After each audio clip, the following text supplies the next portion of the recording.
হয়, মাখানাৰ খেতিৰে স্বাৱলম্বিতা নিদৰ্শন দাঙি ধৰিবলৈ সক্ষম হৈছে মঙলদৈৰ কেইগৰাকীমান যুৱক যুৱতী। এই মুহূৰ্তত আমি উপস্থিত আছোঁ মঙলদৈৰ মাজগাঁৱত, আৰু মাজগাঁৱৰ আমি এটা পৰিৱেশ দেখুৱাব বিচাৰিছোঁ।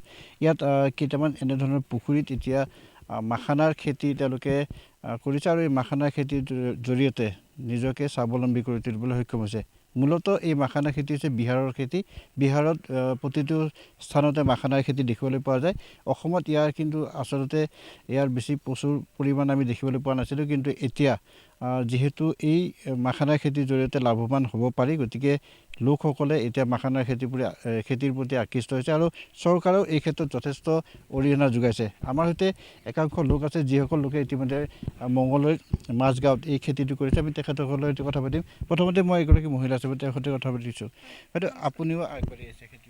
হয়, আহিছোঁ। কেনেকুৱা লাভৱান হৈছে? লাভৱান মানে আমি প্ৰথম এইবাৰহে প্ৰচেছ কৰিছোঁ, কাৰণ আমাৰ দাদাহঁতে ৰোড NGOৰ ফালৰ পৰা আমাক কৰিবলৈ দিলে। বিহাৰত প্ৰশিক্ষণ লৈ আহি আমাক ক'লে তোমালোকে কৰি চোৱা। তেনেকৈ কওঁতে আমি কৰিছোঁ নিজে। আমি ভালেই পাইছোঁ কৰি পেলাই। তেনেকৈ লাভ হ'ব বুলি আশা কৰোঁ। লাভ হৈছে, লাভ হ'ব বুলি ভাবিছোঁ।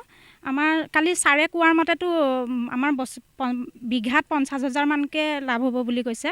বৰ্তমান আমি কৰিছোঁহে, উৎপাদন হৈ আছে, উঠালেহে গম পোৱা যাব। তেনেকৈ আপোনালোকে প্ৰশিক্ষণ লৈ আহিছে বা অসমত এই খেতিবিধ প্ৰচলন কৰিব, কেনেধৰণে দেখিছে? আমি নাবাৰ্ডৰ সহযোগত বিহাৰলৈ গৈ এই খেতিখন চালোঁ, লগতে তাতে প্ৰশিক্ষণটো ল'লোঁ। লৈ আমি অসমত কৰাৰ কাৰণে মনোবিকাশ কৰিলোঁ। কৰি আমি দৰং জিলাৰ পূব মঙলদৈ ব্লক, দলগাঁও শিয়ালমাৰী ব্লক আৰু বেছিমাৰীৰ কিছু আমাৰ পুখুৰী থকা মানুহৰ লগত যোগাযোগ কৰি সেই কথাখিনি বুজাই আমি আৰম্ভণি কৰিছোঁ। আমি আৰম্ভণি কৰি উঠি পৰ্যায়ক্ৰমে খেতিখিনি আগবঢ়াবলৈ আহিছোঁ। লাভ কেনেকুৱা দেখিছে? যিহেতু কৃষকসকলে এইটোত মনোনিৱেশ কৰিব লাগিব, কেনেদৰে আপোনালোকে দেখা? যিহেতু আমি দলগাঁও শিয়ালমাৰী ব্লকত আমাৰ যিখিনি খেতি কৰিছিলোঁ, তাতে আমাৰ যথেষ্টখিনি প্ৰডাকশ্যন পাইছোঁ। প্ৰায় 8 কুইণ্টেলমান আমি প্ৰথম পৰ্যায়ত পাইছিলোঁ। আমি প্ৰথম খেতি কৰা হিচাপে আমি বহুতখিনি পোৱা যেন অনুভৱ কৰিছোঁ।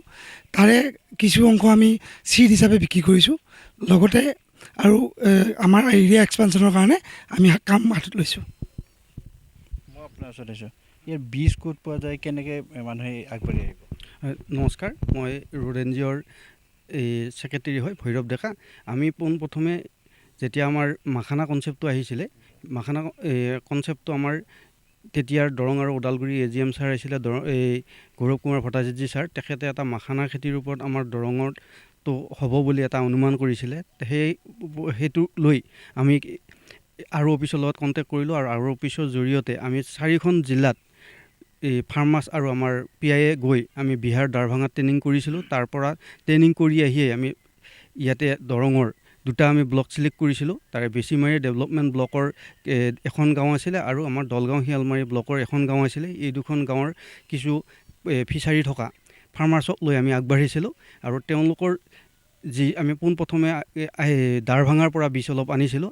সেই দাৰভাঙাৰ বীজখিনি দি আমি বেছিমাৰী ডেভেলপমেণ্ট ব্লকৰ যিখিনি ফাৰ্মাৰ্ছক দিয়া হৈছিলে, তাতে একচুৱেলি সেই ফিচাৰীত অৰ্নামেণ্টেল ফিচ আছিলে, তাতে আমি অলপ ফ্লপ হৈছিলে। কিন্তু আমাৰ যিটো দলগাঁও শিয়ালমাৰী ব্লকত আমি প্ৰায় 8 কুইণ্টেলমান এই বীজ পাইছিলোঁ, সেই বীজটোক আমি নেক্সট এই বছৰ 2025ত আমি আমাৰ এৰিয়াটো এক্সপাণ্ড কৰাৰ কাৰণে আমি ব্যৱহাৰ কৰিছোঁ।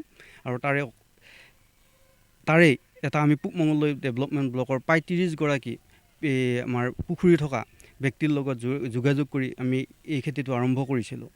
আৰু তাৰে পৰ্যায়স্বৰূপে আমি খুব গৌৰৱ অনুভৱ কৰিছোঁ। আৰু লগতে আমাৰ অসম গভৰ্ণমেণ্টৰ সকলোৰে মৰমৰ মন্ত্ৰী, আমাৰ মন্ত্ৰী মহোদয় পীযুষ হাজৰিকা ছাৰ আহিছিলে। তেখেতে চাই আমাৰ লগত বাৰ্তালাপ কৰিছিলে, ফাৰ্মাৰ্ছৰ লগত বাৰ্তালাপ কৰিছিলে, আৰু তেওঁ আমাক আশ্বাস দিলে যে তেওঁ আমাক ভৱিষ্যতে সহায় কৰিব।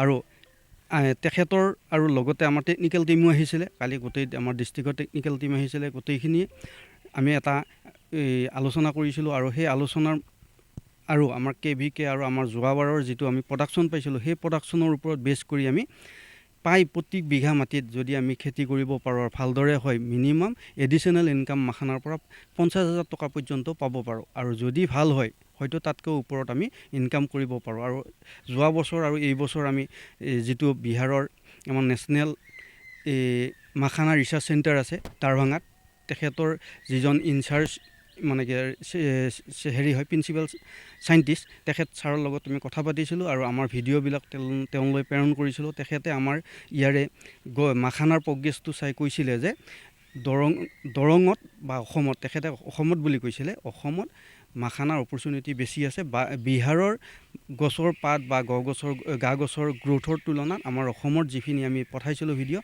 সেইখিনিত তেওঁ কৈছিলে পুষ্টিটো বেছি আছে আৰু ফল প্ৰডাকশ্যনটো বেছি হ'ব বুলি কৈছিলে। আমাৰ সৈতে নাবাৰ্ডৰ বিষয়ে আছে, আমি তেখেতৰ সৈতে কথা পাতিম। এই কৃষকসকলক যিহেতু ইতিমধ্যে মন্ত্ৰীগৰাকীয়ে কৃষিমন্ত্ৰীয়ে তেওঁলোকক যথেষ্ট সহায় কৰিছে, নাবাৰ্ডৰ ফালৰ পৰা কেনেদৰে সহায় কৰিব? নাবাৰ্ডে এই প্ৰজেক্টটো নাবাৰ্ডে ইণ্ট্ৰডিউচ কৰিছিল মাখানা প্লান্টেশ্যন আপোনাৰ অসমত। এইটো চেংচন কৰা হৈছিল লাষ্ট ইয়েৰ ফেব্ৰুৱাৰী 2025-ত। এইটো চেংচন 1 বছৰ হৈ গ'ল। 1 বছৰত আমি দেখা পাইছে কি এইটো নতুন এটা ক্ৰপ অসমত ইমান ভালভাৱে হ'ব শুৰু কৰিছে। যেনেকৈ ক'লে মানে তেখেতে ক'লে 8 কুইণ্টেল চিডছ প্ৰডাকশ্যন হ'ল, এৰাউণ্ড 2,18,000 নিচিনা প্ৰথম ইয়েৰ ইনকাম হৈ আছে। তো এনেকৈ আমি টাৰ্গেট কৰিছোঁ কি অসমৰ পপুলেশ্যন এটা নতুন ক্ৰপ, হাই ভেলিউ ক্ৰপ দি হাই ইনকাম দিয়াৰ কাৰণে আমি প্ৰচেষ্টা কৰি আছোঁ। এনেকৈ আমি আৰু এক্সপেনশ্যন কৰিম ফিউচাৰত। ধন্যবাদ জনাইছোঁ। আচলতে চৰকাৰেও এই কৃষি ক্ষেত্ৰত যথেষ্ট সহযোগিতা আগবঢ়াম বুলি ইতিমধ্যে উল্লেখ কৰিছে আৰু সেয়ে সকলো আগবাঢ়ি আহিব আৰু বিহাৰৰ তুলনাত অসমত যিহেতু এই খেতিবিধ যথেষ্ট ভাল হ'ব বুলি কৈছে, গতিকে সকলোৱে খেতি কৰি এই অধিক মূল্যৰ মাখানাৰ খেতিৰ জৰিয়তে সকলোৱে উপকৃত হ'ব পাৰিব।